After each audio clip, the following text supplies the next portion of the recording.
श्रीमद् भगवद गीता महाभारत के युद्ध से प्रकट हुई है।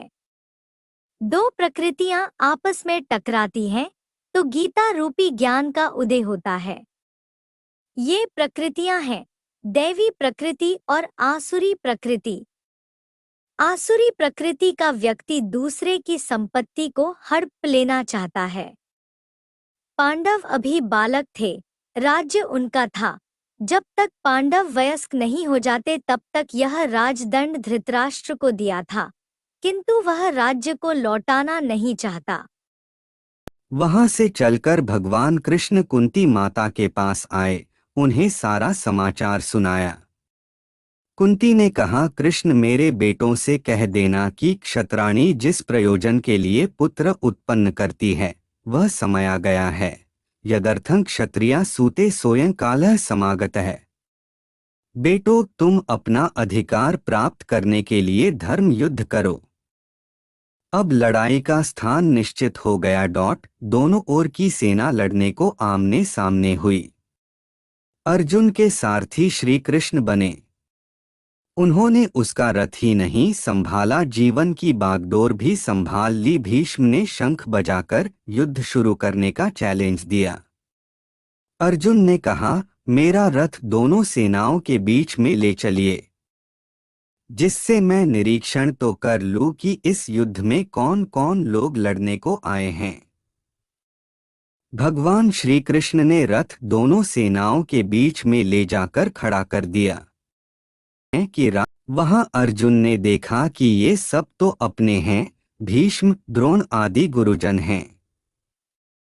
मैं तुच्छ राज्य के लिए इनसे युद्ध करूं, इनकी छाती में छेद कर दूं, यह मुझसे नहीं हो सकेगा। इससे तो भीख मांगकर जीना अच्छा है। पर भगवान ने उसे समझाया कि अर्जुन, तू विचार कर, यहां कोई मरता नहीं है, कोई मारता नहीं है। चार बातों को याद रखो। एक, आत्मा मारने से कभी मरती नहीं है। दो, शरीर समय आने पर बचता नहीं है। तीन, मनुष्य को अपने धर्म का पालन करना चाहिए। चार, शाश्वत सत्य को समझना चाहिए। आत्मा सच्चिदानंद स्वरूप है। यदि किसी को अपनी सत्ता का ज्ञान हो जाए तो मौत का भय नहीं रहता। यदि यह ज्ञान हो जाए कि मैं चेतन आत्मा हूँ तो जड़ता निकल जाती है, और यदि यह बोध हो जाए कि मैं आनंद स्वरूप हूँ तो मनुष्य कभी दुखी नहीं होता। उस आनंद स्वरूप को जानने के लिए इंद्रिया, मन बुद्धि का संयम करना चाहिए। यद्यपि मन चंचल है, पर बार बार अभ्यास करने से यह वश में हो जाता है। साथ में वैराग्य भी होना चाहिए। मन के एकाग्र होने पर उसमें से ज्ञान की एक लपट निकलती है जो अज्ञान के पर्दे को जला देती है, तो उस समय मन की दशा बिना वायु के स्थान में रखे हुए दीपक की लपट के समान होती है। ज्ञान की लपट अज्ञान को जला देती है। मोह और अज्ञान मिट जाए तो मनुष्य को अपने स्वरूप की जानकारी हो जाती है।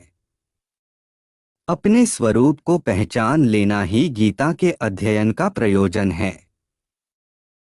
धृतराष्ट्र का अर्थ ही होता है धृतः राष्ट्रण येन स धृतराष्ट्र, जो दूसरे की संपत्ति को हड़प ले उसके 100 बेटे हैं। उनके पास भले ही आंखें हैं पर विवेक की आंखें नहीं हैं। वे भी अंधे के समान आचरण करते हैं। भगवान श्री कृष्ण समझाते हैं कि राज्य पांडवों का है, उसे वापस लौटा दो।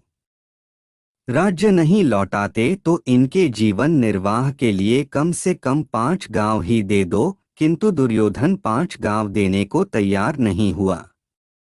तब श्री कृष्ण ने कहा, अब सिवाय युद्ध के और कोई विकल्प नहीं है।